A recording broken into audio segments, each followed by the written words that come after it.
এই জমিন বিছায়া রাখলাম, প্রতিদিন তোমার জন্য সূর্য আমি উঠাচ্ছি, চন্দ্র আমি উঠাইতেছি, সূর্য আমি ডুবাই। মানুষের কল্যাণ, মানুষের জীবন গঠনের জন্য। সেটা কি? তা'মুরুনা বিল মা'রুফ ওয়া তানহাউনা আনিল মুনকার। সব মানুষকে তোমরা নেক কাজের আদেশ করবে, গুনাহের কাজ থেকে নিষেধ করবে। এই হলো পঞ্চম।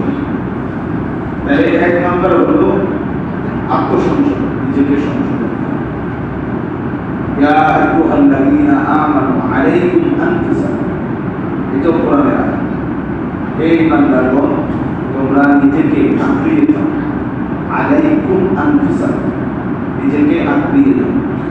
তাহলে এখানেও আল্লাহ তাআলা নিজেকে গঠন করা এটা গুরুত্ব দিয়েছে। ইয়া আইয়ুহাল্লাযীনা আমানু কু আনফুসাকুম ওয়া আহলিকুম নার, এই বান্দাগণ তোমরা নিজেকে জাহান্নামের আগুন থেকে বাঁচাও এবং তোমাদের পরিবারের সদস্যদেরকে, অধীনস্থদেরকে জাহান্নামের আগুন থেকে বাঁচাও। এখানেও নিজের কথা বলছে। কোরআন কারীমে আল্লাহ বলছেন ওয়া'মুর আহলাকা বিস-সালাহ ওয়াসতাবির আলাইহা, আপনি আপনার পরিবারের সদস্যদেরকে নামাজের আদেশ করুন এবং আপনি নিজে নামাজের উপরে মজবুত থাকুন। এই যে আপনি নিজের মজবুতি ঠিক রাখবেন, ইবাদতের উপরে, নামাজের উপরে নিজের দৃঢ়তা ঠিক রাখবেন। আল্লাহ তাআলা বলেন নবী সাল্লাল্লাহু আলাইহি ওয়াসাল্লাম ফাকাতিল ফি সাবিলিল্লাহ লা তুকাল্লাফু ইল্লা নাফসাক ওয়া হাওয়াদিল মুমিনিন, সূরা নিসার মধ্যে আছে। হে নবী, যুদ্ধের ময়দানে যদি আপনার সাথে আপনার অনুসারী সাহাবী একজনও না থাকে, যদি কখনো এমন হয়, তবুও আপনি একাই যুদ্ধ করুন। আল্লাহ কেন?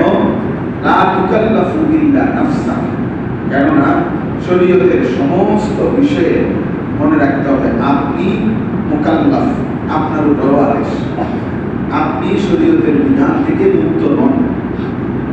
আর কেউ যদি নাও থাকে, আপনাকে একা হলেও মানতে হবে যে আল্লাহ আমার সাথে কেউ ছিল না দেখে আমি চলে গেছি, না, এটা হবে লা তুকাল্লাফু ইল্লা নাফসাক, আপনি মুকাল্লাফ নিজে, আপনার উপরে ইবাদত আমল শরীয়তের প্রত্যেকটা বিধান আপনার উপরেও আবশ্যক।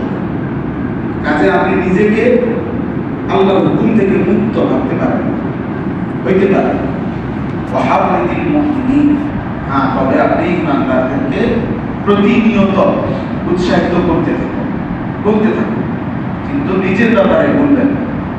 এর মনে আয়াত আছে, মানে যেখানে কথায় স্পষ্ট বোঝানোর উদ্দেশ্য আমার যে আত্মসংশোধন, নিজেকে গড়ে তোলা, নিজেকে গঠন করা, এটাই আসলে আউলিয়া কেরামের জ্ঞান। তাজকিয়া বলে, তাসাউফ বলে, পীর মুরিদি বলে, আউলিয়া মাশায়েখদের বলে, খানকা দরবার, এই পরিভাষাগুলো আসলে এই কাজটার জন্য। তো ধীরে ধীরে সব কিছুর মধ্যে কিছু কমতি, ঘাটতি, ত্রুটি, বিচ্যুতি দেখা দেয়। এটা নিয়ম, বিল্ডিং পুরা হয়ে যায়। এই কারণে কিছুটা ঘাটতি। তুমি দেখো তোমার জিন্দেগির কোনো সৌন্দর্য আসেনি এই পর্যন্ত। কোন ধরনের চুল কাটলে সুন্দর হয় এটার কোনো স্থির সিদ্ধান্ত নিতে পারছো নি? কোন ধরনের গেঞ্জি গাও দিলে তোমারে সুন্দর দেখায় এটার একটা চূড়ান্ত সিদ্ধান্ত নিতে পারছো নি? কেমনে হাঁটলে, কেমনে খাইলে, কার লগে আড্ডা দিলে, কি করলে ভাল লাগে তোমার কাছে, তোমার নিজস্ব কোনো স্থির সিদ্ধান্ত নাই। কিন্তু আমরা আলহামদুলিল্লাহ 43 বছর হায়াতে আজ পর্যন্ত আর পাঞ্জাবিও বদলাইতে হয় নাই, টুপিও বদলাইতে হয় নাই, দাড়িও বদলাইতে হয় নাই, লুঙ্গিও বদলাইতে হয় নাই, কিচ্ছুতে বদলাইতে নাই। আগে বুঝে নিছি রাসূলুল্লাহ সাল্লাল্লাহু আলাইহি ওয়াসাল্লামের সুন্নাত কোনটা, এবার বুঝে ফেলছি মৃত্যু পর্যন্ত এটাই আমার ডিজাইন। খালাস। আল্লাহকে যে ছেড়ে দেয়, রাসূলকে যে ছেড়ে দেয়, সে আর কোনো ঘাটে স্থান পায় না। তার জিন্দেগি ছন্ন ছাড়া, দুর্বল। এজন্য আল্লাহর উপরে ঈমান, আল্লাহর সাথে মহব্বত, আল্লাহকে আঁকড়াইয়া ধরা, এটাই মজবুত, এটা গুরুত্বপূর্ণ বিষয়। এটা গুরুত্বপূর্ণ বিষয়। বিশ্বাস করেন, ঈমান সবচেয়ে বড় সম্পদ। এই পৃথিবীটা যদি আপনি 10-12 পান, আরে ভাইয়া, আর যদি আল্লাহকে হারাইয়া ফেলেন, আল্লাহর কসম আপনি কিছুই পাননি। পৃথিবীর কিছু না পেয়ে জীর্ণ কুঠিরেও কেউ যদি ইমানদার হয়, হাসরের ময়দানে সে দেখবে বাদশাহ।